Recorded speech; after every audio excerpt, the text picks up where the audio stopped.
Hello, hello, hello. Welcome to Kernels of Truth, brought to you by Progress Kentucky.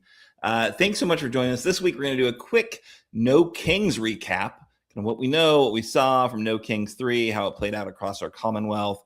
Then we're going to check in on the Kentucky General Assembly. We got a News of the Week story to see where they are. They are winding down as we speak, about to adjourn for the veto break, and that's the time they take to allow the governor his constitutionally required time to potentially veto their worst bills before they return to potentially overturn any of the governor's vetoes. So this is the last minute really to get controversial bad bills across the finish line. And like, as we are going live, they are doing it in Frankfurt right now. So we don't have like awesome information. We're gonna need to like check back in next week to see what, the damage was. But then finally, we are thrilled to kick off our Kentucky Senate primary series of interviews. We're going to speak with Logan Forsythe, the Lexington attorney, originally from Lyon County. He's got an impressive biography and background and lived experience that we're going to ask him about. Should be a heck of a show. Really glad you're with us. But before we get into it, let's check in with our co-host. So I want to know who you are, where you are, and what was your favorite sign from NoKYngs on Saturday. Let's see if they'll play along. So I'm Aaron. I am coming to you from Lexington, Kentucky. And I think my favorite sign that I saw, this is one that my friend Sandy shared to the internet. Sandy Downs, who a longtime activist and great friend of this show, actually helped us co-found Progress Kentucky back in the day when we were the Mitch McConnell Retirement Committee. But this sign that he shared, I didn't actually see it because, I was busy doing lots of stuff. I didn't see every sign in Lexington, but it says, "Every species migrates to survive. Humans are the only ones to criminalize it." So really thought, that was a great, not like super clever, not super like, but just like thoughtful and powerful and an important point to make. So yeah, that's me. Let's check in now with Kimberly. Are you there? I sure am. And Aaron, do you have a new office now? Not new. It's like, it's been a few dozen episodes. I don't know. Well, I noticed it today. I'm like, oh my God, I got a new office. I'm a little late to the party, but I'm coming to you live from Louisville, Kentucky, Jefferson County. And I had a protest sign for Saturday, but I guess I'm going to think more towards the future. This protest sign, which came out today from one of the justices, Justice Roberts from the Supreme Court. And in the hearing today, where they were doing their arguments about birthright citizenship, that Trump also attended while this solicitor was doing his thing, which he seems, that's another day conversation. He's dumber than a bag of rocks. But anyway, the sign says, "New World, same Constitution." All right. Constitution. We love it. We're fans of the Constitution. All right. Dr. Clardy, you're there. How are you? How are you, Aaron? And how are you, Dr. Cecil Jones? She's like back off mute. So. Okay. Well, I'm broadcasting live here from my office at Murray State University. I think my sign for this week, insofar as looking back at the NoKYngs rally and looking forward, is just the idea of NoKYngs itself. We are a republic. We do not have a king. We do not have kings who bully our judges. And that is exactly what the President of the United States did today. We have separation of powers in place for a reason. And he went into that courtroom to intimidate the judges, especially the ones that he appointed, like Kavanaugh and definitely Coney Barrett, definitely Gorsuch. That is abnormal. That is irresponsible, and that is dangerous. And it is not allowed in this country, nor should it be. Yeah, that's such an interesting one. Because I was like I concur, like super outrageous, right? That the president, for the first time in history, went to the Supreme Court to watch this kind of, the arguments. Anyone is allowed to go watch the Supreme Court arguments. Right. And apparently the retelling I've heard is that, he was in the back. And he wasn't like, didn't draw a lot of attention to himself, like sat, in the back where he was, just, I guess, another American citizen watching the Supreme Court.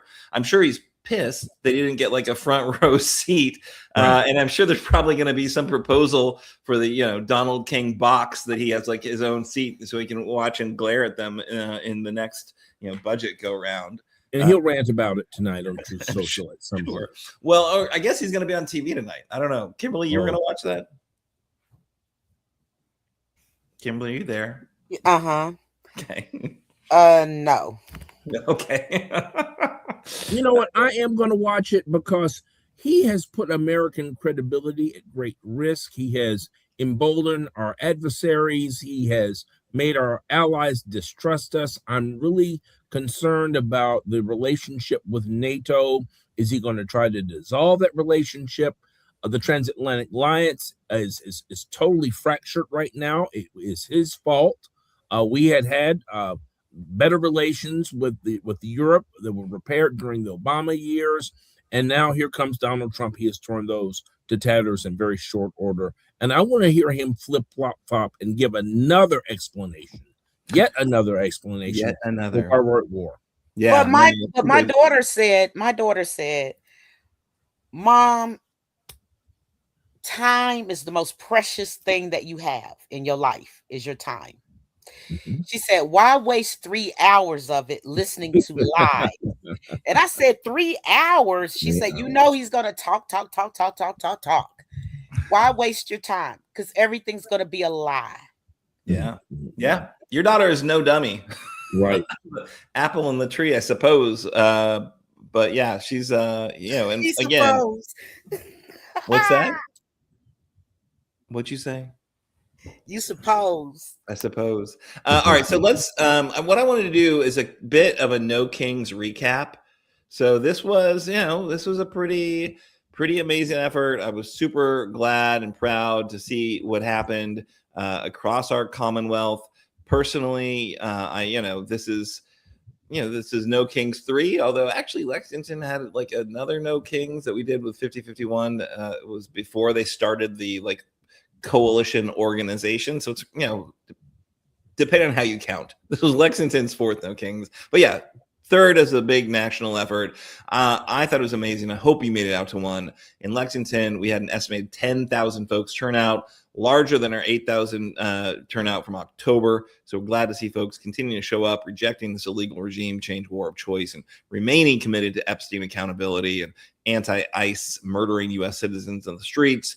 I really want to shout out the full coalition that made the event run so smoothly in Lexington. Bluegrass Activist Alliance, which is our other indivisible chapter, and here in Lexington, the Peaceful Bluegrass Resistance, 5051 Kentucky, Kentucky 120 United AFT, the League of Women Voters of Lexington, National Association for the Advancement of Colored People of Lexington, Gathering for Democracy, the Central Kentucky chapter of Kentuckians for the Commonwealth, Abolish Slavery Kentucky, Kentucky Coalition to Abolish the Death Penalty, Bluegrass DSA, the Revolution Kentucky, and then the Interfaith Alliance of the Bluegrass really helped us with some of these powerful speakers, which we had Reverend Leah Schade speak. She was amazing. I'll put the link to her remarks in the show notes. I'm not going to share them right now, but she reminded us that Palm Sunday actually was a peaceful protest, which I thought about. I was like, oh man, yeah.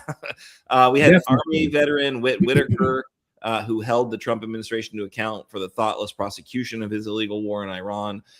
Amazing teachers and students and attorneys who delivered powerful reminders of our constitutional rights and called out the numerous constitutional wrongs of this administration. But, that was only one of 35 plus events across the Commonwealth.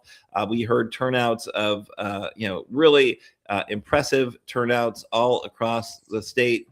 This sign really cracked me up. If you look at it, it's like, oh, not today, Satan. That makes sense. But if you look really closely, it's not today, spray tan. And I think this one was in Murray. Dr. Clardy, you showed me this one. Yes. Proud to see Murray show up. I'm sure. I think it was the first one they had one before. Kind of, sort of, but this one was really, really huge. Nice. Good to see that. And it looks like Paducah was even bigger. It was. So what we heard, 200 folks showed up in Henderson. Yay, Henderson. About 1,250 in Florence. I think over 500 in Covington. This is the Florence. This picture is the Florence Inflatable Brigade, which gotta love the inflatables. That's just joy and fun that they're bringing to the streets. I think this picture was Murray. So again, great to see folks showing up at Murray. We had literally thousands showing up in Bowling Green. Over nearly 2,000 in Bowling Green, nearly 2,000 in Paducah, at least 10,000 in Louisville. And again, just dozens of events all across the Commonwealth. But, the real question is what's next? Like, all right, people showed up, they marched, they, demonstrated their opposition to what this Trump administration is doing. I saw Trump put out a Truth Social that I thought was kind of funny. He's like, thanks to you all for protesting the KYNGS. I was getting nervous that somebody was going to come in and take over, but I woke up on Sunday and I was still your president. So yay, thanks everybody. But like the idea that we need to hold them clearly to account. Like we got a lot of media attention through friendly media channels.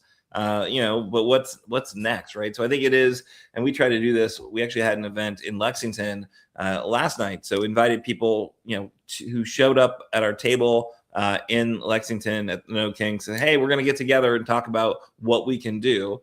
We actually built our agenda in Lexington. We kicked off the event at 1 and then just gave people an hour where there was drum circle and music and cool stuff kind of happening in the background, gave folks an hour to say, hey, go get plugged into a local group, right? Because power stems from organization, right? The Chenoweth, the Chenoweth suggestion, right, is that we can topple administrations and authoritarian administrations if 3.5% of the public is engaged in ongoing resistance. But that means ongoing resistance. It doesn't mean every 6 months you come together for another rally, right? It's like, how are you plugged in to groups on the ground that are doing the daily work of defending democracy? And I think we know, coming at us, we've got very clearly this ridiculous executive order that came out that, this week about voting. They're coming after our elections. We need to be ready for that. Obviously, we've seen ICE. They're coming. ICE, as it has this unlimited barrel of cash, they're able to hire horribly undertrained individuals, unfit individuals who will be going through our communities looking to meet the quotas that Stephen Miller is putting out there, right? So we need to be able to defend that, be ready to go against that. But then what else, right? So what we've been very focused on is in Lexington, the 6th district, which is the district we think we can absolutely flip. And the best way to take Trump's power is to take advantage of the elections that are coming and take away the House, take away ideally the Senate. But we have a really good plan to take away at least one seat here in Kentucky, right? So if we could have a friend from Morgan, right, who is not a bootlicker and who's fighting resisting the Trump administration, not like Mike Johnson's, like do whatever Trump says whenever Trump says it. But to have some actual opposition. So that's what we're focused on. But we hope everyone has a plan to get plugged in, right? I think that's really important. I don't know, Dr. Clardy, what are you thinking about the kind of next steps for these NoKYngs actions? I was pleased to see the turnout in Kentucky and throughout the country. And I would like to see that same exact energy on Election Day 2026. I want to see that same exact energy in November of 2028 when we hopefully take the White House. And I believe that if we bring that type of momentum and that type of organizing ability to our efforts, then the days of this administration and its experiment with fascism are numbered. But we've got to be proactive. We got to organize. We got to register people to vote and get them prepared for the stumbling blocks to voting that are certain to come, especially when we're talking about ID and knowing where your voter precincts are, where your ballot boxes are, to look at your ballot and see who's on it, voter education about the candidates and their positions. So our work has really just begun. And marching is well and great. I love it. That is our constitutional birthright. But I like voting. I like winning elections, and I like governing. Yeah, that's elections what I matter. like. Elections matter, right? And this is our best chance to push this administration back and hold the line and defend our democracy. It is not our Constitution is not self-enforcing, right? We've got to use the powers that we have to enforce it. And this administration has again and again just jumped the guardrails everywhere they can. And Congress needs to reassert itself. And the only way you do that is you demote Mike Johnson and you promote Hakeem Jeffries or whoever it is. You got to like put somebody in charge who's going to fight against the Trump administration with some power. Obviously, if it's just the House, we have investigations, we have oversight, whatever, some budgetary opportunities. But if it's the Senate as well, we control what we send to the desk of the White House, and that would be pretty impressive for sure. Kim, what do you think? I really loved the NoKYngs rallies. I did look at them, look at the ones all across this country, and just how much people are tired of this regime, which makes us tired of our state government, which makes us tired of our local government, because stuff starts at the top and rolls downhill. But what I would say is this: even some of the MAGA nuts, because they always say, talk to those people. I'm not talking to those people. It's a cult. You can't talk to them. But as far as the approval rating of our president, of this regime, there's got to be a lot of MAGA nuts that's like, I'm not happy with the economy. I ain't too happy about this. Iran, excuse me, my daughter tells me it's not Iran, it's Iran. Mom. Anyway, Iran. So anyway, I said, no matter how I say it, people don't know what I'm talking about. Well, you should pronounce things correctly. So anyway, I just feel that this midterm and also in the general election, I believe that there's going to be a lot of upsets in a lot of places. I also believe there's going to be some upsets here in Kentucky as well, because the people are tired, and our most marginalized people in certain areas were MAGA nuts and voted for that, and their hospitals are getting shut down. Their food stamps are diminishing. Medicaid is up for grabs. Medicare, Social Security is up for grabs in this roguish, don't give a damn about the Constitution regime. That's what it is. It's a regime. So I believe that we got to make sure you get the right Democrats, though. That's another thing that, on another day. But if we get the right people in there, it's going to take some time and some patience, but I believe we can get this country back and get this state, especially starting in your own backyard, get the state back together again. Yeah. Well, I don't, call me a cynic. I don't see the Kentucky House and Kentucky Senate flipping anytime soon. But I do think there are opportunities to hold and flip a few seats for sure. But, I think Andy's going to have to, do what he can in Frankfurt. I don't see that changing at the end of this year. But I will say we got some news of the week from Frankfurt. So thank you for the lovely transition. And I think we're going to have, Dr. Clardy bring us one story from Frankfurt. As I said earlier, it's kind of tough time in the session. Things are moving super quick, and we can't give you a real update on what's bad bills that have passed just yet, because they're passing as we talk, right? And we'll see what happens. We'll bring you an update next week. But Dr. Clardy, what did you want to talk to us about? Well, the attack and the assault on higher education is relentless and continuing. And the latest in that saga, of course, this comes out of the Kentucky Lantern, Dateline today. Lawmakers passed Kentucky State Makeover after some changes are made to the bill. This is by McKenna Horsley, writing from Frankfurt.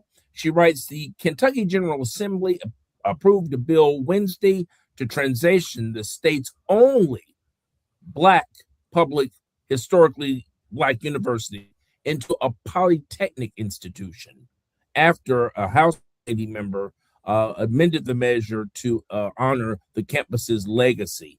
Democrats and Republicans on the House Appropriations and Revenue Committee unanimously voted to approve Senate Bill 185, which was unveiled last week after lawmakers had allegedly privately discussed the possibility of closing Kentucky State University in light of financial controversies.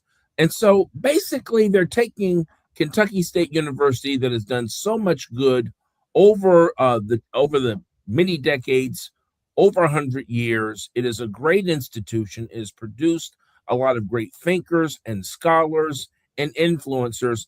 and they're going to take it and turn it into a high-tech vocational school. This is not right by any standard means. And why they chose Kentucky State is very, very telling and very, very interesting.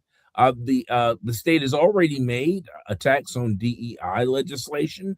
They're already trying to tell us how to teach history.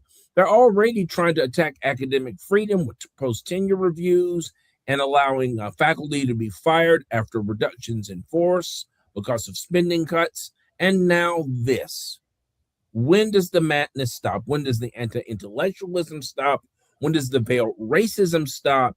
When does the madness stop? And you're right, Aaron. I think we got more of this to come with the General Assembly. Clearly, that's red.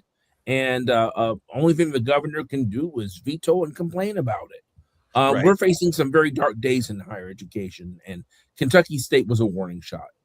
Oh, yeah, absolutely. And I think your point about their anti-DEI agenda and all the things they've been trying to do, these are not friends of higher education, right? The Kentucky GOP and their super duper majorities in the state Senate and the state House lets them do whatever the heck they want to do. And unfortunately, none of it's useful in terms of higher education, as far as I can tell. And it certainly isn't useful in terms of public education, K through 12, and the talk to the hand they gave the governor on his very intentional and thoughtful engagement around pre-K for all. I think it was very telling of what they care about in terms of public education. All they care about is privatizing it. All they care about is making sure that your tax dollars can go to private institutions in terms of K through 12. So, Kimberly, sorry. And just as we were talking to David Oppenheimer last month, in the diversity principle, getting rid of diversity, or even institutions that celebrate diversity, and the idea of a diverse multicultural society itself is under attack. And it is obvious. It is blatant. They are not making any type of subtle remarks. This is not dog whistle. This is full-blown foghorn. And I'm afraid for the future of higher education in this Commonwealth. I really am. And I've been in higher education for over 30 some odd years. I'm looking at another 7 to 10 years left, and I wonder what those years are going to look like. And I'm not very optimistic. Yeah, you got the front row seat to it. Kimberly, any thoughts on that one? Mm-hmm. I do have some thoughts. I knew the tide was going to turn very quickly when Dr. Ricky Jones here in Louisville, Kentucky, a great professor at the University of Louisville, and he used to be the dean of Pan-African Studies. Now it's Dr. Brandon McCormick. But Dr. Ricky Jones, he's going to always speak up and speak out. He even speaks against his own university that he teaches. But, like Dr. Ricky Jones said, they're going to come for DEI. He said this a long time ago. And a lot of these companies and the government, they did the diversity. You saw more faces that were not Anglo-Saxon. They did some equity. You started hearing about maybe some of the paychecks were about the same sometimes. But what they always got wrong, and Dr. Ricky Jones knew this as well, is the inclusionary part. You could hire Black folks and have Hispanics going to your university, but if you're not including them in the conversation, if you're not giving them opportunities, the D&E doesn't matter of DE&I. But I will say this, and I always have said this ever since I first came on the show when we were the Mitch McConnell retirement show. I said, right here in Kentucky, it's hard to imagine, but right here in Kentucky, they want us dumb, sick, and poor. And when I said that some years ago, it might have sounded like, we know Kim is wacky anyway, eccentric, I would say. But it's true. Everything I said is coming true. And Trump is not going to give out that federal monies to Black institutions. So now we're talking about Simmons College here in Louisville. I'll be going to a function there April as well. My grandfather will be honored. The chapel will be named after him, and there will be scholarships every year in my grandfather's name. He was the first Black to graduate from Southern Baptist Theological Seminary with his doctoral degree. His dissertation is still on display there. But the thing about it is, they don't want you to know. So education is going to go down. Look at the Department of Education. Yeah. Look at who's running Wasn't it. that one of the first things that was gutted? One of the first 5 things that was gutted. You had Doge going on and the breakdown of the Department of Education. That shows you the agenda and what it's about. So people, we could sit back like we did 2 years ago. It's bad. We could sit back like we did last year where Trump's in office and all this is going on. But it is like Mayday, Mayday right now. Countries have been taken over. Authoritarian regimes, fascism has been taken over in the same steps that are going on today. And if you want to know a little bit about how that could happen, just look at The Handmaid's Tale, the first season on Hulu, and you can see how easily it can happen. And matter of fact, I hate to be the bearer of bad news, but it's happening right now. It's happening, people. I sound the alarm. It's happening. Yeah. And they want your kids stupid. And can I recommend a couple of works before we move on? Timothy Snyder. I hang my hat on Timothy Snyder and every word that he says. I would strongly advise our viewers to read his very short book on tyranny and on tyranny. It's a very, very short, very small book. And then On Freedom is another one. The signs are out there, and Dr. Cecil Jones is exactly right. We are slouching into fascism and slouching into authoritarianism. It's here, folks. Well, we have definitely, we've dropped on the rankings of like democratic countries, right? Like, and it's absolutely, it's fascism by choice at this point. We've selected it. They weren't necessarily, while they lied about what they were going to do, kind of how they were going to do it, I think was pretty clearly on display. When he's going to be a dictator on day one. It turns out he liked being a dictator on day one, and now all the way through the first year. All right, so guys, we're going to need to like lift it up a little bit. It seems a little bit bleak, seems a little dark. I am really excited about what we're doing right now. We are moving on to have a conversation with Logan Forsythe. And if folks are paying attention, obviously we just talked a lot about the elections. Top of the ticket in 2026 is going to be our Senate race. Right. So Kentucky's longest serving majority leader in the Senate, Mitch McConnell, is retiring, not before he laid waste to our democracy. But yeah, so he's retiring. Maybe he'll get a statue in the in Frankfurt. They're talking about that right now. Kind of gross, but it is what it is. But so now there's a very competitive race to be the Democratic candidate running to replace him. And we are going to do a series of interviews with all of the legitimate Democratic candidates, the folks who are running legitimate campaigns, that have been fundraising and have been doing the work. And I'll tell you what, this first interview is somebody that has absolutely been doing the work, and unfortunately has gotten a little bit of a short shrift on that opportunity to share his campaign. And so we're going to talk a little bit about that. We're going to talk a lot about why he's running and what he hopes to accomplish. Logan Forsythe, thank you so much for joining Kernels of Truth, taking a minute away from what I know you hate doing, dialing for dollars and doing your call time. But, welcome. Thanks so much for joining us. Hey, thank you all for having me. It's an honor to be here. And, thanks to everyone who will tune in and watch this either tonight or later on down the road. Yeah, we have a pretty good podcast following as well. So, don't rely too much on your good looks here, Logan. Make sure that you should. A lot of people just listen to the show. And I have it on good authority. A heck of a lot of our state lawmakers pay attention to what we have to say, which is awesome and an honor. But yeah, so you have not been a state lawmaker. You kind of come to this work with I think a pretty interesting background. Do you want to share a bit about your bio for the folks who don't know about your campaign and candidacy?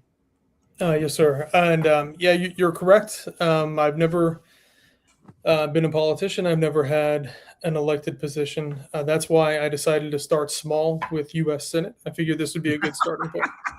You know. But yeah, so I actually was down in Muhlenberg County last night. And what I do, I don't prepare speeches ahead of time. I don't want to ever sound rehearsed. That's one of the things that I've never liked, even when I was a child and I would watch TV and see, presidential candidates speak when they were running for office. I never liked how they clearly, had a script they were going on. And when they were asked questions, they would resort back to a little answer that kind of fit one of the buzzwords they heard. So every time I show up and talk to a group like I did last night, it's always a surprise, even for me, what's about to come out. But what I talked about there was the first time that I really stopped and reflected on it. It's funny because it's very unlikely that from my origin story that I would be here talking to you all running for U.S. Senate. But if you look at my professional career, this kind of is a normal path that a lot of people take. So right now, I am a workers' rights, a civil rights attorney. And before that, I served as a special agent in the United States Secret Service. I served under President Obama.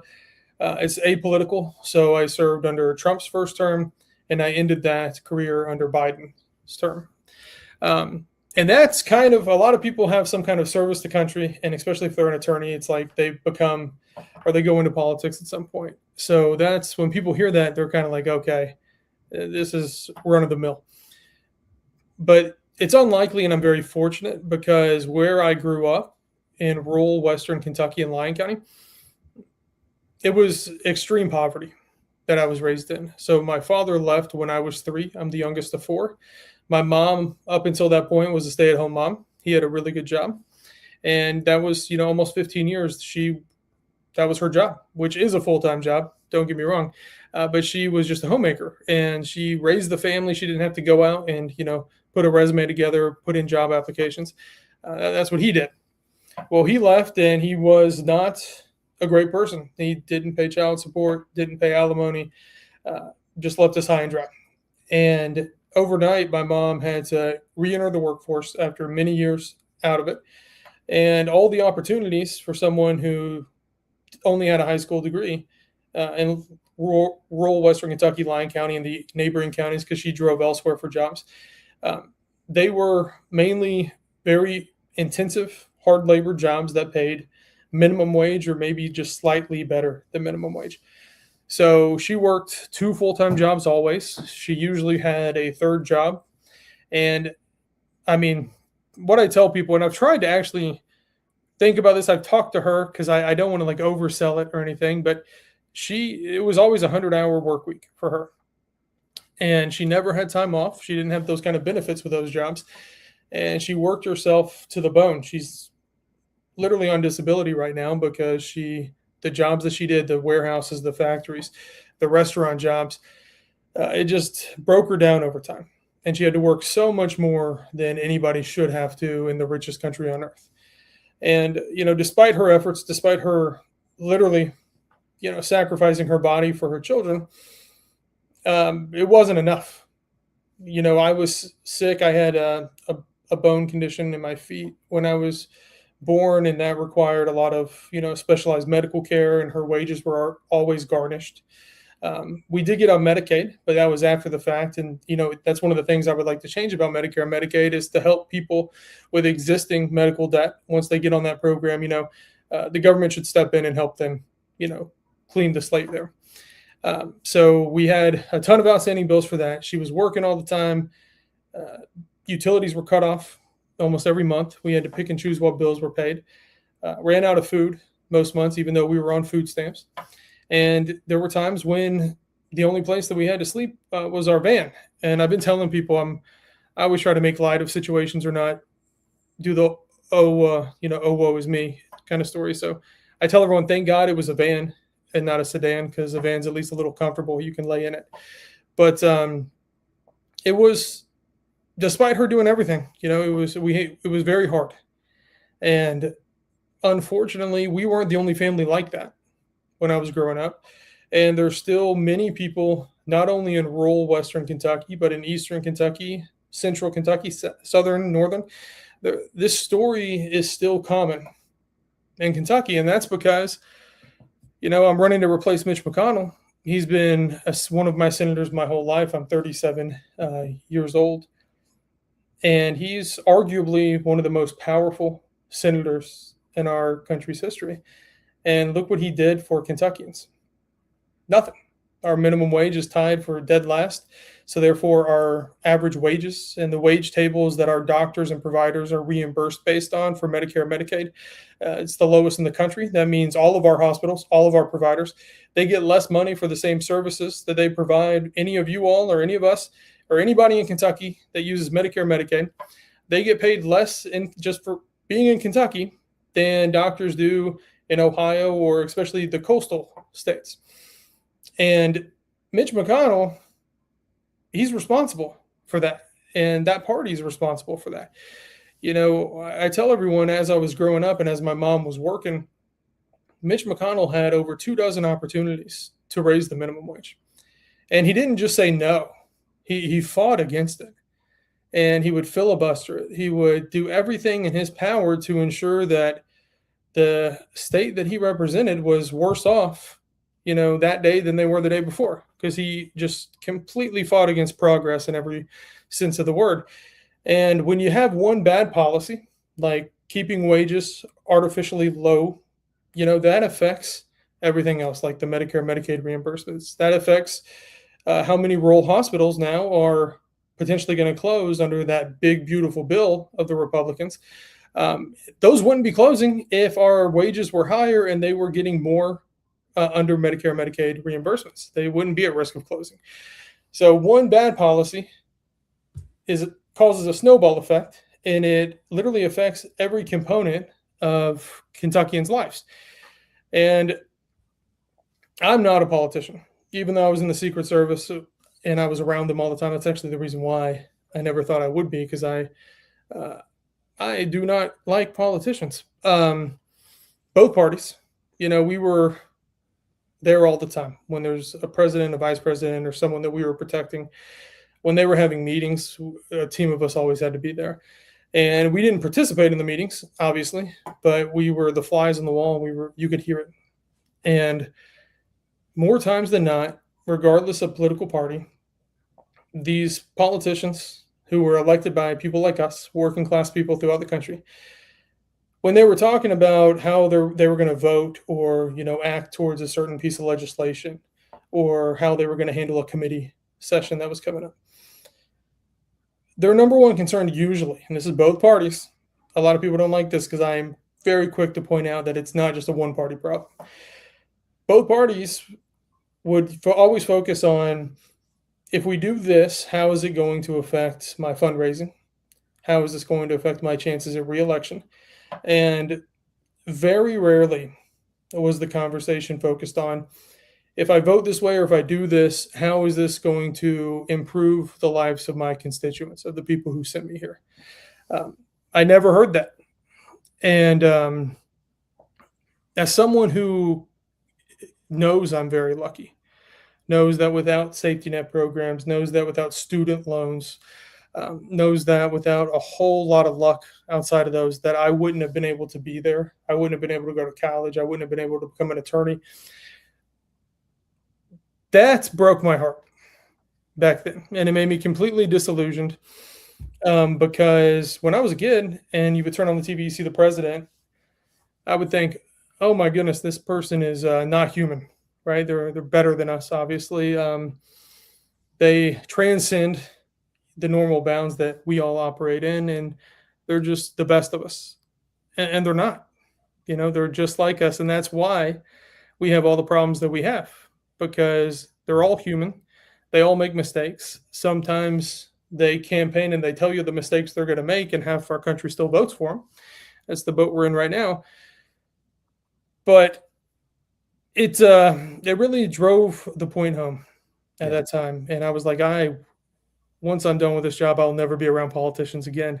And here I am. So I guess I'll never really know what's happening. That lesson clearly really stuck. That was yeah. Exactly. I appreciate so much your lived experience. I'm going to turn to Dr. Clardy next, but I just want to underscore that, I want to give you some kudos to getting in this race, right? Because you have this story and you have the attorney thing. Sure, they're mostly all attorneys. Looks like you got through UK law school quicker than you had to, which is pretty impressive.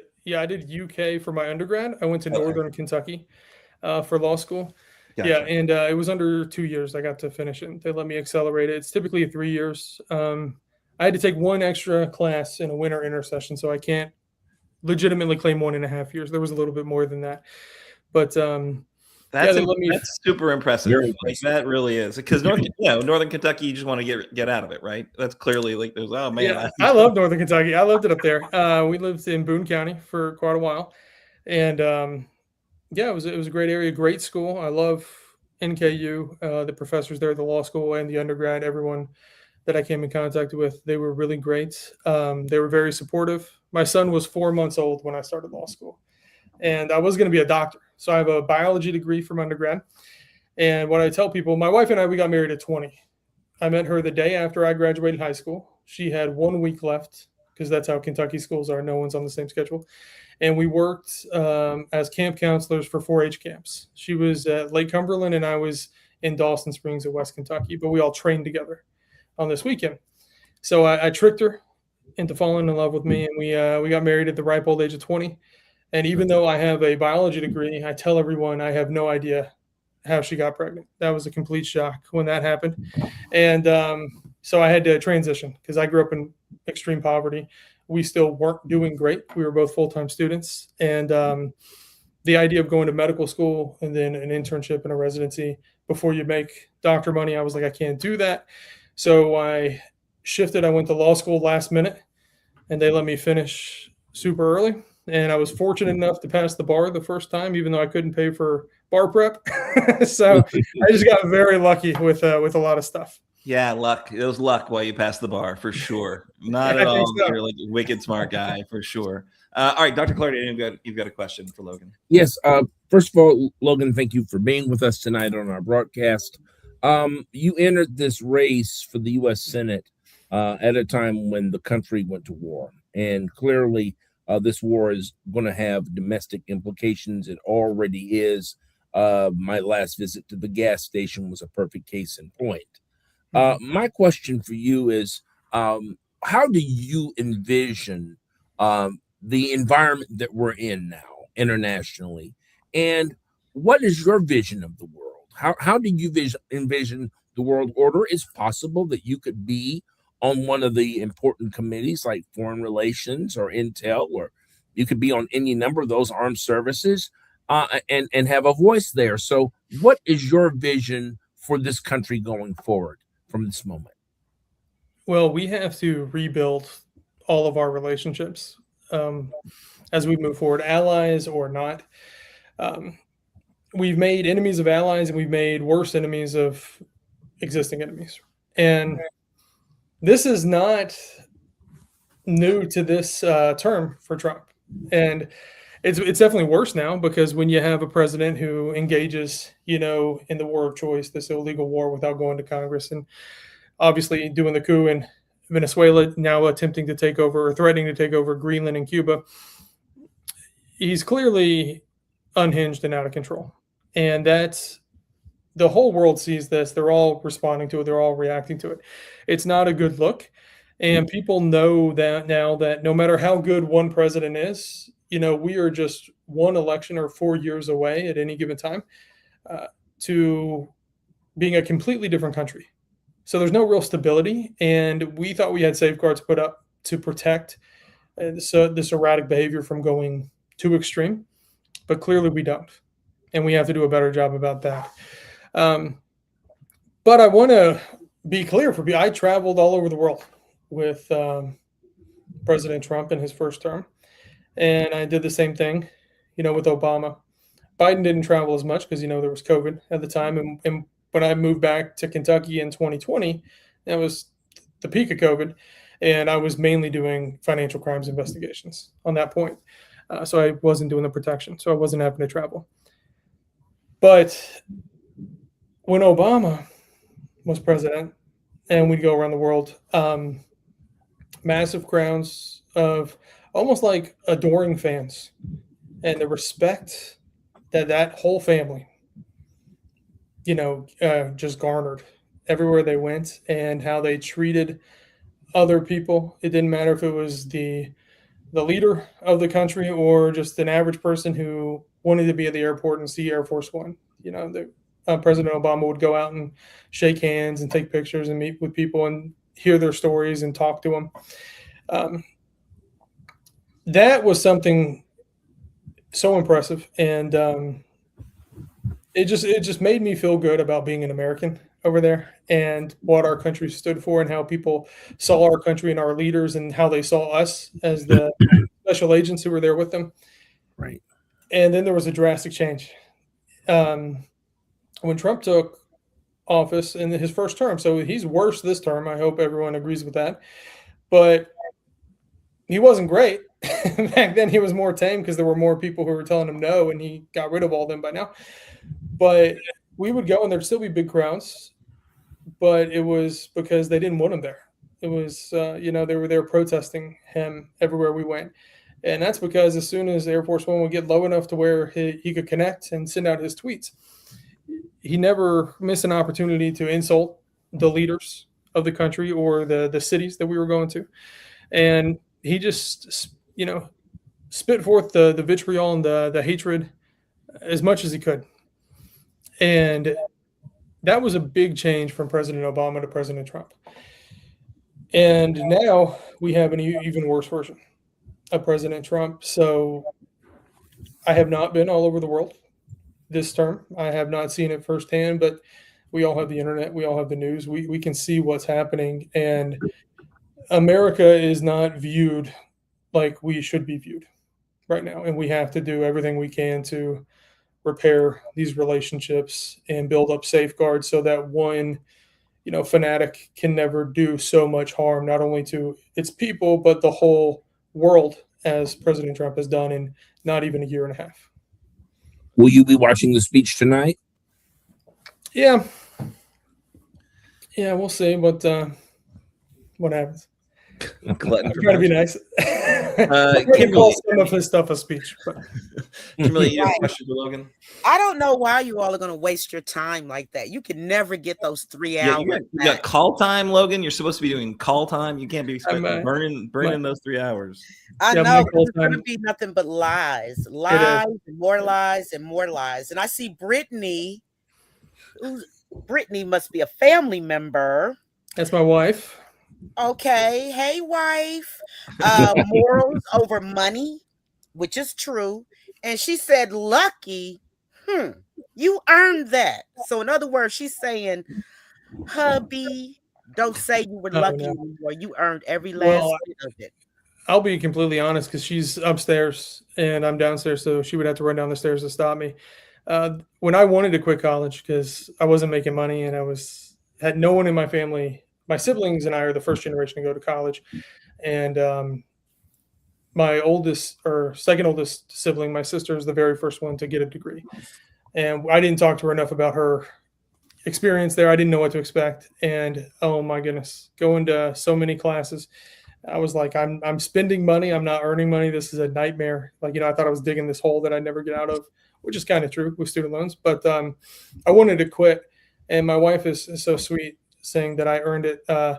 She threatened to kill me if I quit school. So she earned it more than I did. Because she's mean, man. She'll get you. That's what I tell people. Hey. Now I got to stand up for my girl. That's my new friend. Okay? You said hey to me. You are not going to say that she's mean. We are not mean. We just know better than y'all do. We just know better than y'all do. Okay. And I will not argue with that. You both are doctors, it looks like, and I will not argue with that. Brittany is a very smart but lady. I got a The dumbest thing she did was marrying me. Don't say that. Oh, We Brittany, tricked her. I can only tell how it is at All right. home. Do you have a question for Logan? Yes, I have a question, but Logan and I, we were having a good time, like y'all was having a good time. Okay. But anyway, this is my question, Logan.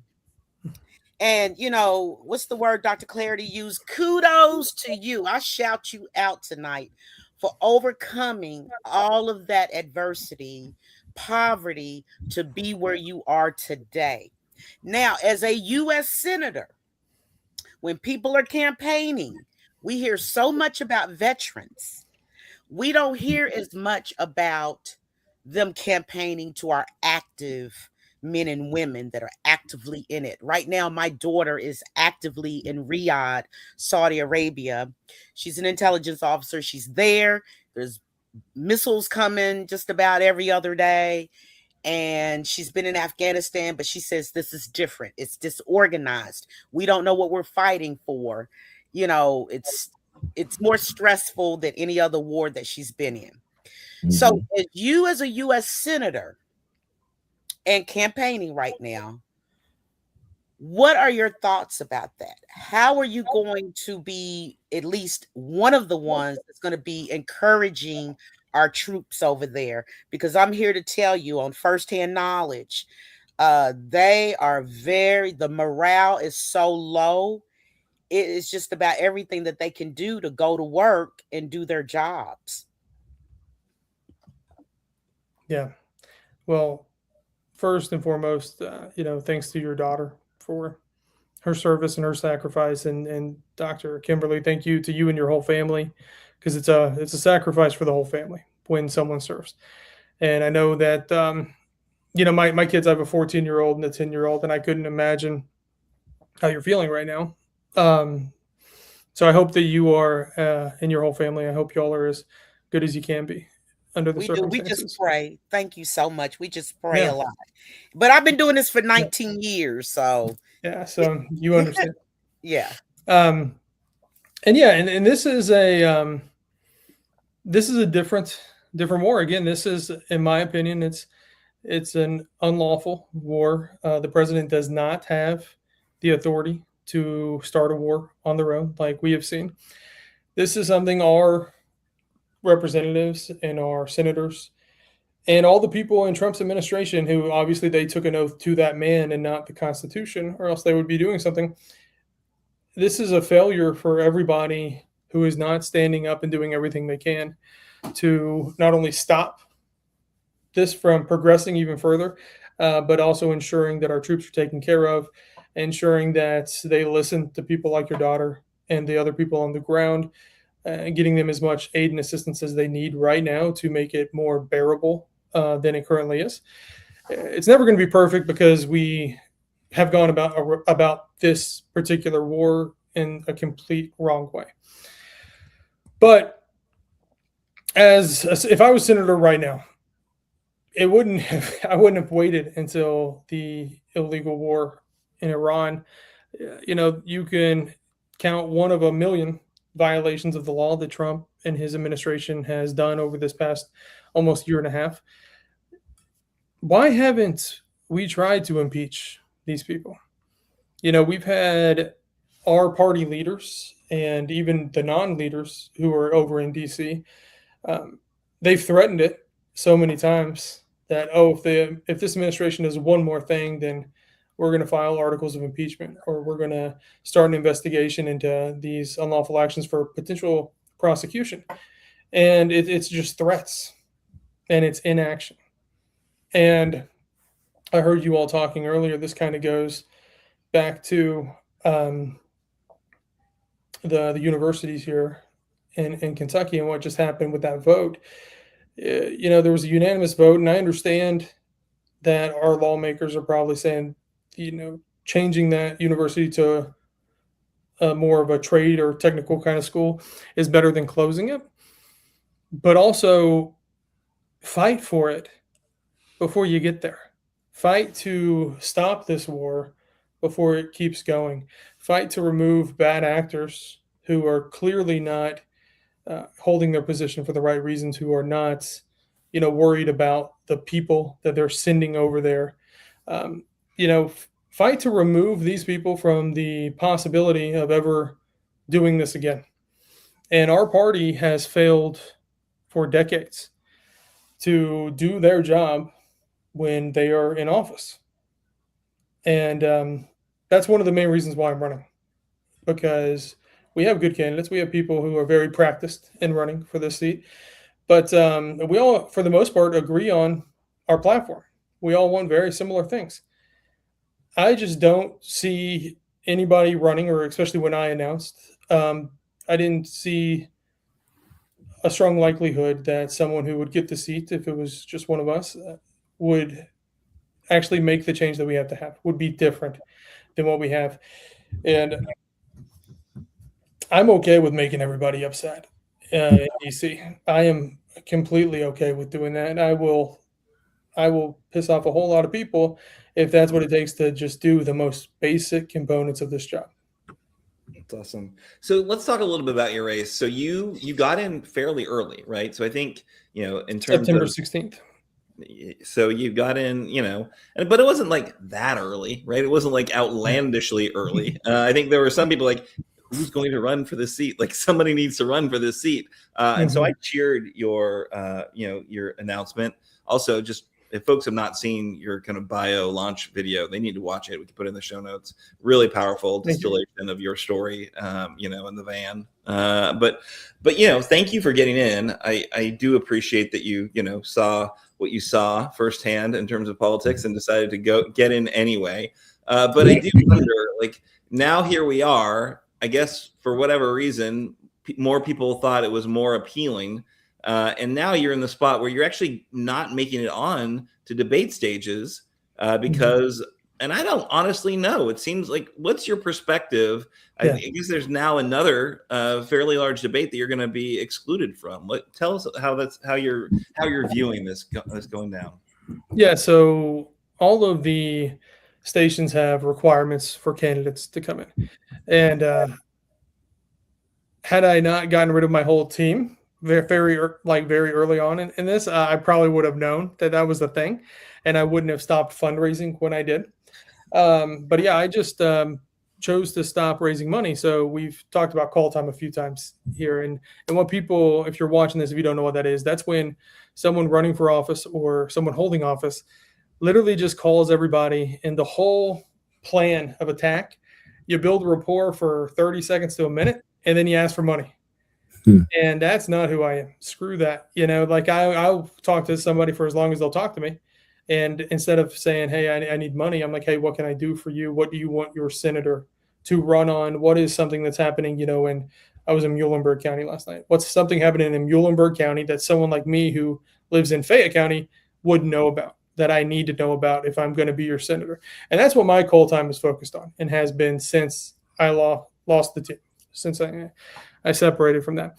Well, again, I didn't know that I had to get up to $100,000. And I found that out the hard way. So I actually called the stations and I said, listen, I'm choosing not to raise money. Like, you can see my stuff. I'm telling people not to give me money. Is there can I get signatures if I can get enough, or can we do polling or something? Can I do any other metric to get me on the stage? And they just said no, that you had to raise this money. So I put it out there. It was either the very end of February or the beginning of March, I forget. But within 18 hours, I raised the money. So I have a ton of supporters who are so wonderful and amazing. People know about the campaign. They know about me. I've almost hit every county now. And so it's not like it's not a real campaign, right? So we hit the money, and Spectrum had their first debate, and I didn't even know about it. No one contacted me. And I found out about it on a Friday, and it was happening the next Tuesday. And I offered to send them all my financials to show them that I did it, and they just said no. They weren't going to even consider it. So I missed that debate.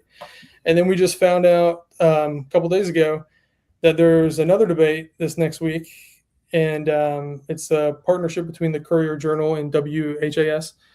And again, you have to raise so much money by the last FEC filing. So even though I've almost doubled that amount now because people are very kind and they're still donating, it doesn't matter. But I will say both of these, Spectrum and this one, it's the first time that they've put up a new rule that says if you don't meet that $100,000 threshold, so long as you've run before, you're still included, because someone is being included who didn't raise 100,000 by January, but they get to be on the stage. So that's a new rule. Wow. Yeah, but that's just me thinking the worst things possible, right? I'm sure it's a coincidence, and that's fine. But but there's 3 more debates that I'm slated to be on. We have a call tomorrow about one that's happening on the 13th of this month. So maybe people will get to see me on TV sooner rather than later. Yeah. Well, kudos for jumping in.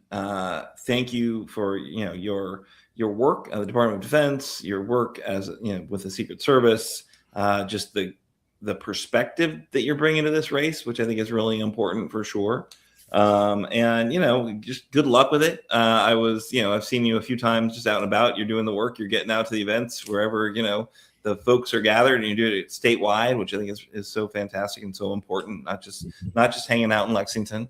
But it's not a small undertaking, and I appreciate Brittany and your kids for putting up with it. But I think the perspective you're bringing is really irreplaceable in this conversation. So appreciate you. Any final thoughts? Where can people go to get involved? What do you want to? You want to plug a thing? What do we want to do? Yeah. So the website's loganforsythe.com. You can check out all the social medias. Facebook is my most active, and I'm trying to do other things. I didn't have social media before this, so I'm very bad at it. But we're getting better. So I'm still learning that I just learned I had a TikTok the other day.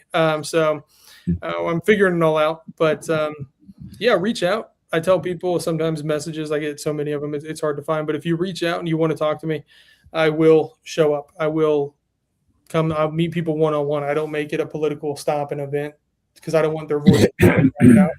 So if anyone wants to reach out and have as much of my time as they want that day, I will carve it out, and I'll meet you where you are. Awesome. Anything from you, Dr. Clardy, as we wrap up? Give them hell. I'm trying.